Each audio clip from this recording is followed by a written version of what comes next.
The 2014 World Cup was, in my opinion, the peak of World Cup football. Almost every historical national team was present, and you also had a couple of surprising inclusions to mix things up.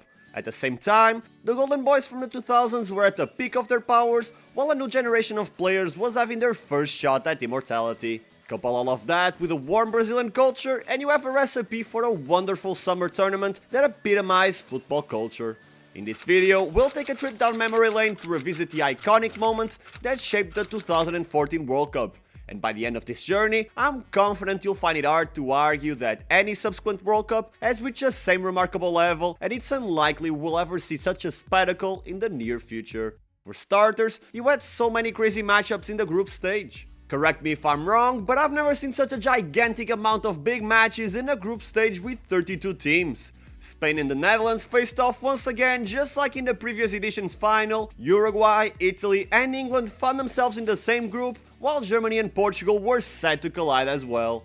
And if that wasn't enough, what if I told you that all of those encounters resulted in thrilling affairs with shocking outcomes? Yep, the Netherlands came back from a 1-0 deficit to win the game 5-1, with Van Persie scoring one of the best World Cup goals of all time.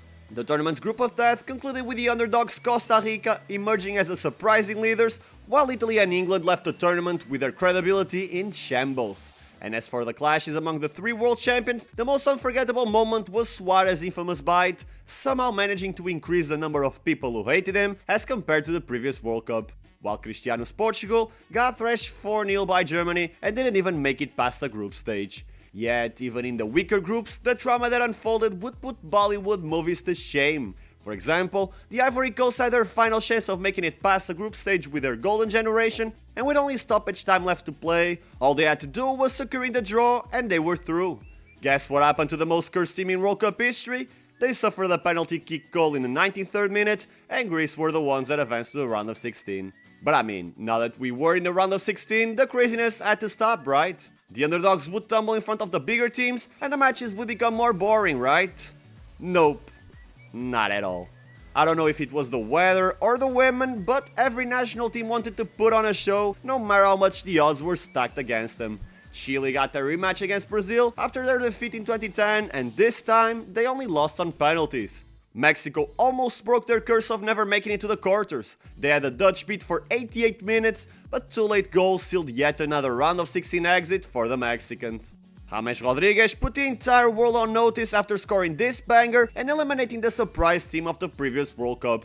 While Algeria were superior to Germany in their matchup, but a possessed Neuer carried the Germans to the next round after 120 minutes of madness. Which wasn't really out of the ordinary, considering that only 3 out of the 8 matchups ended in regular time, and all except one had drama until the end.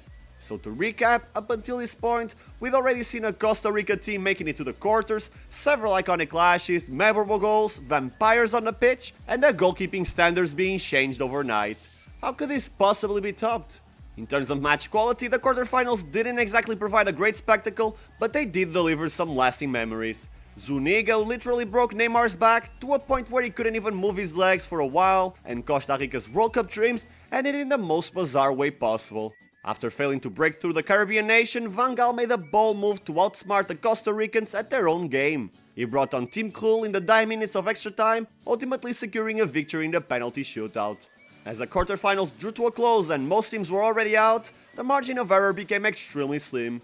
Brazil, Germany, the Netherlands and Argentina all had a fair chance of winning the competition, and while both matches looked enticing on paper, their outcomes would be vastly different. The Netherlands and Argentina provided us a boring 0-0 affair that only got decided on penalties. This time, Van Gaal didn't bring Krul to the shootout, and Messi's Argentina qualified for their first World Cup final in 24 years. On the other hand, Germany vs Brazil was anything but a tight contest. The two teams were only facing each other for the second time in World Cup history, and despite Germany looking like the favorites heading into the match, nobody could have predicted what would transpire in Minas Gerais. The Germans scored 5 goals in 18 minutes, creating one of the most depressing stadium atmospheres in the history of the sport. Children, women, even grown-ass men were crying their eyes out as their country got ripped to pieces by the Germans. A match that will live forever in the football lore and the pinnacle of this World Cup. What a ride! But it wasn't over yet, as Germany and Argentina were about to finish their trilogy of World Cup finals. In 1986, Argentina won. In 1990, Germany were the ones on top. What would happen now? It was really hard to predict. On one side, you had a well-owned machine who had just destroyed Brazil and France in the previous rounds, while on the other, you had a solid squad with a genius that could win a game on his own at any point. Argentina undoubtedly had the best opportunities, and even now I can't wrap my head around Higuaín's miss in that critical moment. While Germany kept their composure despite losing Khedira before kickoff and his replacement Kramer after 30 minutes of play. They would be screwed if it wasn't for Schweinsteiger though. The punishment he took and the tenacity he showed in that match solidified him once and for all as a true legend of the game. But the decider, the hero of the night, wasn't Danny made man. Messi, Higuaín, Klose, Ozil, they all played like shadows of themselves, and the winning goal would come out of an artistic volley by Mario Götze, who seemingly out of nowhere became one of the most popular footballers in the world. However, his personal story didn't end that well, but I'll leave that for another video. This World Cup isn't my personal favorite, much due to my country's underwhelming showing, but from an impartial point of view, there wasn't really anything missing from this tournament. You had the greatest stars, the best teams, the most shocking upsets, the craziest moments, and not one, not two, not three, but 4 dope theme songs, all of that happening in perhaps the best possible country to host the world's greatest tournament. And to be completely honest, I don't think any World Cup will ever top this in the future. As the number of teams increases, the number of dull affairs will too, and FIFA's tendency to have as many hosts as possible in a single World Cup will destroy the aura and vibe that each World Cup had. For example, the aura and vibes of the 2010 World Cup felt different than every other edition because it represented a country's culture. How can a World Cup have a defining aura if it happens across 3 different continents and 6 different countries? In the future, the World Cup will feel like a Champions League. It will still be special, but as an example, can you really distinguish the 2013-14 edition from the 15-16 one?